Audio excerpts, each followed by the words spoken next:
মাননীয় স্পিকার, কাদম্বরী মরিয়া প্রমাণ করিল যে কাদম্বরী মরে নাই। আমাদের তেলের দাম শেষমেশ বৃদ্ধি হইল মাননীয় স্পিকার, কিন্তু তার আগে আমরা দেখলাম কয়েক কিলোমিটার জুড়ে লম্বা লাইন। আমরা দেখলাম মাঝরাত পর্যন্ত ড্রাইভাররা দাঁড়িয়ে আছে, তারা তেল পাচ্ছে না, কিন্তু সরকারের সেই ব্যাপারে কোনো হেলদোল নাই। আশ্চর্য হয়ে লক্ষ্য করলাম মাননীয় স্পিকার, মন্ত্রীরা যখন সংসদে বক্তব্য দেন তখন তারা অবলীলায় বলেন বাংলাদেশে জ্বালানির কোনো ঘাটতি নাই, কিন্তু মাননীয় স্পিকার যখন তেল নিতে যায় তখন দেখা যায় 3 কিলোমিটার লম্বা লাইন। মাননীয় স্পিকার, সরকার সম্ভবত কিছু পদক্ষেপ গ্রহণ করবার ঘোষণা দিয়েছে।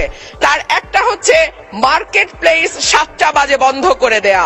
চমৎকার সিদ্ধান্ত মাননীয় স্পিকার, তবে মনে রাখতে হবে কেনাকাটা বা শপিং যেটুকু হয় সেটুকু সন্ধ্যার পরেই হয়, তার আগে হয় না।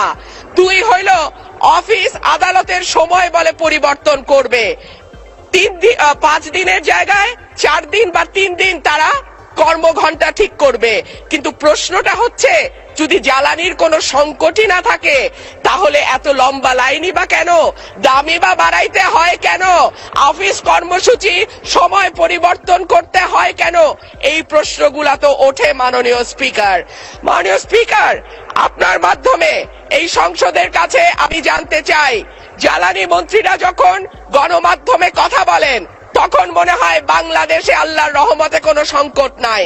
ওনারা যদি পরিষ্কার করে বলেন বাংলাদেশে বর্তমানে কত দিনের অকটেন ডিজেলের মজুদ আছে, কতদিন চলতে পারবে, পাম্পগুলো কেন পর্যাপ্ত পরিমাণ তেল পায় না, তেলের মজুদদারি। সদস্য মাননীয় চিফ